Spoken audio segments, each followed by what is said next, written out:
France, Germany and UK willing to reimpose sanctions on Iran. France, Germany और UK ने आमादगी जाहिर की है कि वो ईरान के ऊपर दोबारा से पाबंदियां लगा सकते हैं। नाजरीन, एक नई खबर है आपके लिए। फाइनेंशियल टाइम्स, अगैन मैं उसी को रेफ़र कर रहा हूँ क्योंकि मेरे पास इसकी सब्सक्रिप्शन मौजूद है एंड बहुत टाइमली खबर अभी आई है। E3 group tells UN it is ready to trigger snapback mechanisms unless Tehran resumes nuclear talks. E3, France, Germany, UK, इनको E3 कहा जाता है। इसने यूनाइटेड नेशंस को ये बात की है कि ये तीन मुल्क जो बड़ी यूरोपियन इकोनॉमीज़ हैं, बड़े यूरोपियन मुल्क हैं, ताकतवर मुल्क हैं, ये तेहरान के ऊपर, ईरान के ऊपर स्नैप बैक मैकेनिज्म्स लगा सकते हैं। स्नैप बैक क्या होता है? स्नैप बैक ये होता है कि अगर आप मुझे कोई बात करते तो एकदम मैं इसका उसको जल्दी से जवाब देता हूँ, थोड़ा सा गुस्से में आके जवाब देता हूँ, तो उसको कहते हैं स्नैप बैक करना। He snapped back at me. तो स्नैप बैक मैकेनिज्म्स ये होते हैं कि Iran is not sort of coming to the table. Iran Iran western powers की बात को नहीं मान रहा।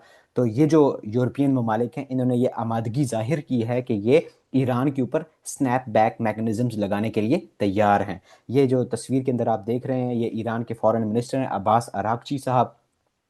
और वो ये कहा, उन्होंने फाइनेंशियल टाइम्स को ये बोला है कि E3 के पास कोई लीगल या मॉरल ग्राउंड्स नहीं है कि वो ईरान के ऊपर स्नैप बैक मैकेनिज्म्स, सैंक्शंस लगाएं। स्टडी करते हैं इस आर्टिकल को। France, Germany and the UK have told the UN they are prepared to trigger the reimposition of sanctions on Iran unless it resumes negotiations with the US and the international community over its nuclear programme. इन तीन ममालिक ने, France, Germany और UK ने, America को ये कहा है कि वो यूएस के साथ मिलके ईरान के ऊपर सैंक्शंस, पाबंदियां लगाने के लिए तैयार हैं अनटिल अनलेस के ईरान वापस नेगोशिएटिंग टेबल पे आए और न्यूक्लियर टॉक्स में हिस्सा ले। The foreign ministers of the three countries known collectively as E3 wrote to the UN on Tuesday to raise the specter of snapback sanctions unless Iran takes action. They said they had offered Iran an extension to avoid the automatic reimposition of sanctions later this month.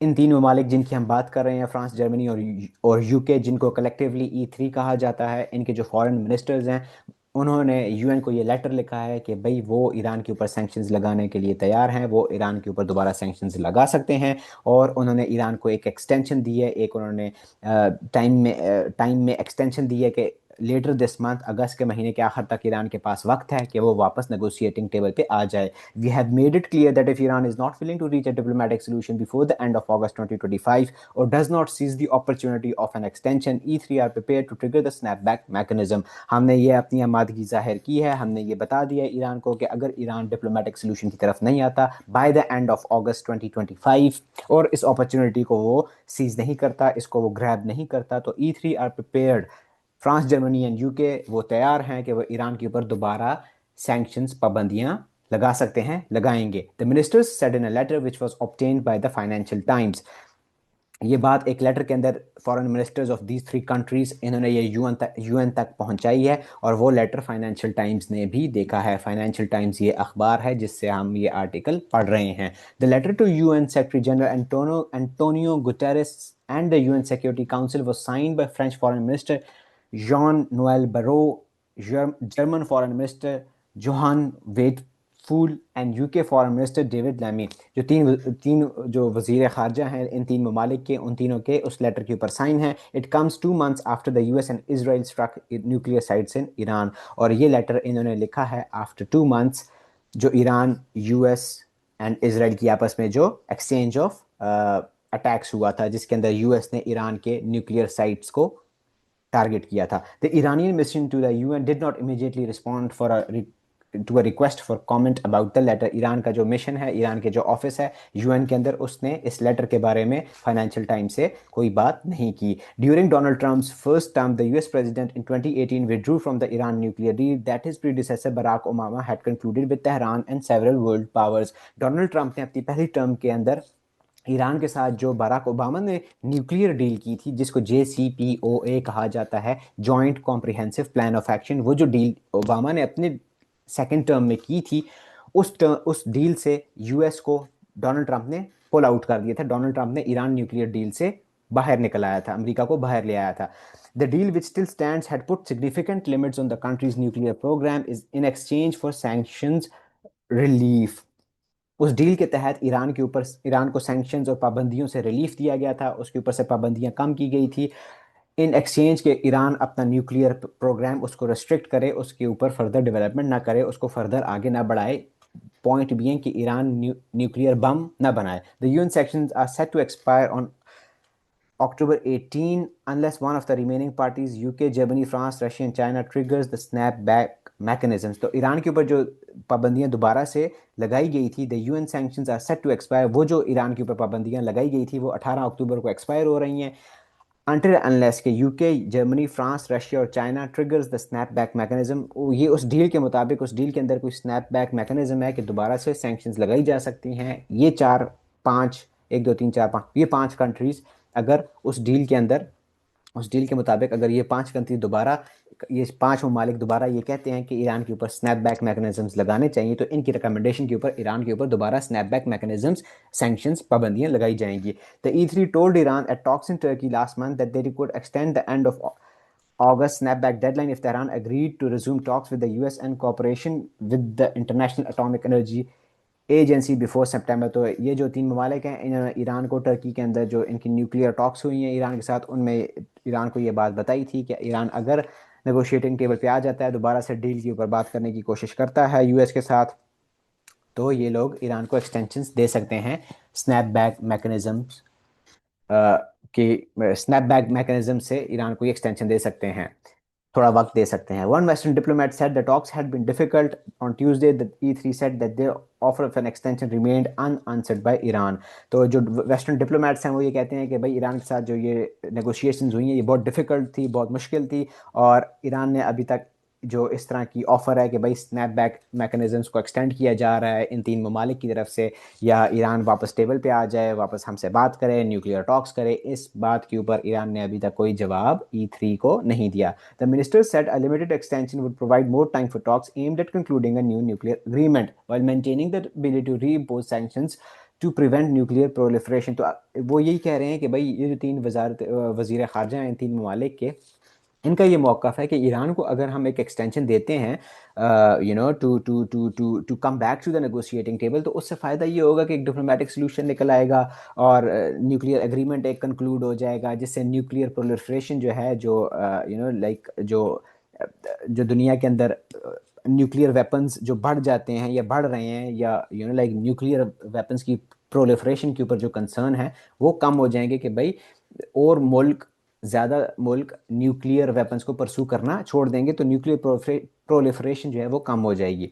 Following the Istanbul meeting in July, Iran foreign minister Abbas Araghchi told the Financial Times that the E3 had no legal or moral grounds to trigger the snapback. Abbas Araghchi साहब जो कि Iran के foreign minister हैं, उन्होंने Istanbul के अंदर जो talks हुई थी इनकी टर्की सॉरी ईरान और E3 और बाकी जो यूरोपियन ममालिक हैं उनके साथ जो टॉक्स हुई थी, उसके बाद अब्बास अरागची साहब ने ये कहा था कि यूरोप के पास कोई मॉरल या लीगल ग्राउंड नहीं है कि वो ईरान के ऊपर स्नैपबैक सैंक्शंस लगाए। He want that Iran would exclude the European powers from future nuclear talks if they went through with the process. उसने ये भी, अब्बास अरागची साहब ने ये भी कहा था, जो कि ईरान के फॉरेन मिनिस्टर हैं, वज़ीर ख़ारजा हैं, उन्होंने ये भी कहा था कि अगर ये यूरोपियन ममालिक ईरान के ऊपर स्नैपबैक सैंक्शंस लगाते हैं तो उसके नतीजे में ईरान उसके रिस्पॉन्स में इन ममालिक को न्यूक्लियर टॉक्स से बाहर निकाल देगा। मुस्तकबिल में वो फिर इन ममालिक के साथ कोई न्यूक्लियर टॉक्स, न्यूक्लियर नेगोशिएशंस नहीं करेगा। Araghchi accused the E3 of failing to meet their deal commitments and said the snapback mechanism was not that important anymore। Araghchi साहब ने भी ये कहा कि भाई ये जो स्नैपबैक मैकेनिज्म्स की जो ये बात कर रहे हैं, ये इट्स नॉट वेरी इंपॉर्टेंट, इसकी कोई इतनी ज़्यादा अहमियत नहीं है। और और उन्होंने ये भी कहा कि E3 जो है, जो ये यूके, जर्मनी एंड फ्रांस, ये भी they are failing to meet their deal commitments, कि भाई ये तीन ममालिक जो हैं ये भी जो न्यूक्लियर डील हुई थी जिसके तहत लाइक ईरान के ऊपर से सैंक्शंस हटाई गई थी JCPOA के बाद ओबामा की टर्म में, तो ये तीन ममालिक भी न्यूक्लियर डील से उसकी कमिटमेंट से पे पूरा उतर नहीं रहे। ये भी अपनी जो इनकी रिस्पॉन्सिबिलिटीज़ हैं उनको ये पूरा नहीं कर पा रहे। With the Europeans there is no reason right now to negotiate because they can not lift sanctions, they can not do anything. Araghchi साहब ने ये भी कहा कि इनके साथ बात करने का कोई फ़ायदा नहीं है, यूरोपियंस के साथ इनके पास कोई पावर नहीं है, कोई अथॉरिटी नहीं है, कोई सैंक्शंस को ये ना लगा सकते हैं ना उठा सकते हैं। सो लाइक वो कर कुछ नहीं सकते, तो हम ही बातें कर रहे हैं। If they do snap back that mean that this is the end of the road for them. अगर वो हमारे ऊपर स्नैप बैक सैंक्शंस लगाते हैं तो इसका मतलब ये है कि भाई आज के बाद से ईरान उनके साथ न्यूक्लियर टॉक्स नहीं करेगा, this is the end of road with them. This is going to be the end of road on nuclear talks with them if they trigger the snapback mechanism. This is what Abbas Araghchi said, who is the foreign minister of Iran. In their letter, the E3 ministers said they were clearly unambiguously legally justified in reimposing sanctions on Iran because since 2019, Tehran had willfully departed from its commitments under the deal. तो वो ये कह रहे हैं कि भाई E3 के जो फॉरेन मिनिस्टर्स ने जो लेटर लिखा है उसके अंदर उन्होंने ये बात की है, ये मौक़िफ़ अपनाया है कि ईरान उनके पास clear and unambiguous legal justification है, उनके पास कानूनी उनके पास एक जस्टिफिकेशन है कि भाई वो ईरान के ऊपर सैंक्शंस लगा सकते हैं क्योंकि 2019 के बाद तेहरान ने अपनी कमिटमेंट्स पूरी नहीं की न्यूक्लियर डील के तहत. Tehran has said it remains open to talks with the Trump administration. Iran ने ये कहा है कि हम ट्रंप एडमिनिस्ट्रेशन के साथ अमेरिका के साथ बात करने के लिए तैयार हैं, but it stance harden after Israel assault and 48 hours before Tehran was to hold a 6th round of indirect negotiation with the US. लेकिन तेहरान ने अपनी पोजीशन को और भी वो कर दिया है, मुश्किल कर दिया है. उसने एक हार्डन्ड पोजीशन अपना ली है. वो क्योंकि जब उसका 6th राउंड ऑफ टॉक्स होना था कतर के अंदर अमेरिका के साथ, तो उससे 48 घंटे पहले इसराइल ने तेहरान के ऊपर अटैक कर दिया था, उस पे बम मारे थे. Araghchi has said Iran wants assurances from the US that it would not be attacked during future talks and wants confidence building measures including the US agreeing to compensate Iran for war damages.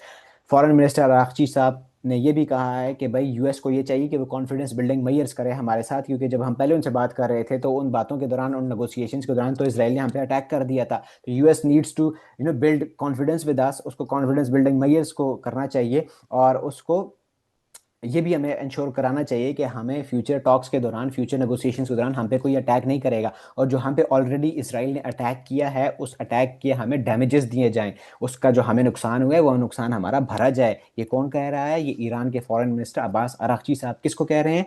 US को कह रहे हैं. Iran announced in June that it was suspending cooperation with the IAEA. Iran ने ये भी announce किया था कि वो IAEA international atomic energy agency, जो कि एक सॉर्ट ऑफ ग्लोबल बॉडी है, सुप्रा नेशनल किस्म की बॉडी है. It is sort of like एक एजेंसी है जो वॉच डॉग है, न्यूक्लियर वॉच डॉग इसको कहा जाता है. ये देखती है कि दुनिया के अंदर कंट्रीज न्यूक्लियर वेपन्स को परसू नहीं कर रहे, और जो जिनके पास न्यूक्लियर वेपन्स हैं उनके जो सिक्योरिटी मेजर्स हैं वो प्रॉपर हैं, वो सख्त हैं, और कोई अंडर द टेबल कोई न्यूक्लियर प्रोलिफरेशन नहीं हो रही. तो ये उसका एक सॉर्ट ऑफ एक इंटरनेशनल बॉडी है.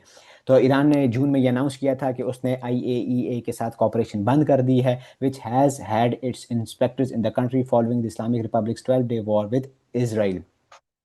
A senior IAEA official met with Iranian officials in Tehran on Monday, but the UN nuclear watchdog has not commented on the trip. Although nuclear इस एजेंसी IAEA के जो inspectors थे वो Iran के अंदर थे even after the war with Israel, but Iran ने ये अनाउंस किया कि हम IAEA के बाद आज के बाद कोई कोऑपरेशन नहीं करेंगे. आज से पहले जब इसकी डील हुई थी ईरान की, ये न्यूक्लियर डील की जो हम बात कर रहे हैं यूएस के साथ और बाकी यूरोपियन ममालिक के साथ, तो उसके बाद ईरान ने अपने जो न्यूक्लियर जो इसके न्यूक्लियर प्लांट्स थे उनको इसने ओपन अप कर दिया था, और आईएईए के इंस्पेक्टर्स वहाँ जाते थे, और उन्होंने कई दफ़ा रिपोर्ट्स भी जारी की हैं कि भाई ईरान के जो न्यूक्लियर वेपन्स का जो प्रोग्राम है वो ईरान उसको परसू नहीं कर रहा. ईरान एक सिविलियन पर्पसेस के लिए न्यूक्लियर एनर्जी को परसू कर रहा है. तो ये कंट्रोवर्शियल से लाइक स्टांस है. समटाइम्स पीपल से कि आईएईए ने at the behest of Israel and US वो की स्पाइंग की है ईरान के ऊपर, जासूसी की है ईरान के ऊपर,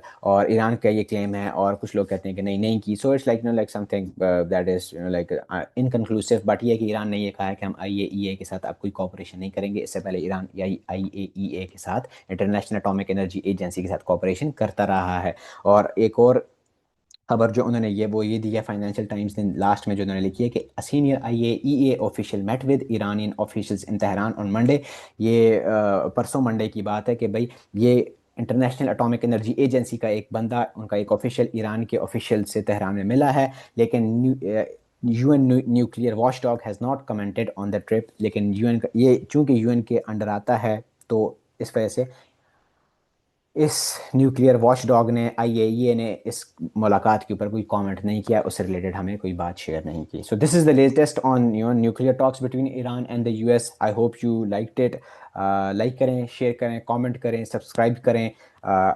एंड अपना ख्याल रखें, I will come up with more, stay tuned.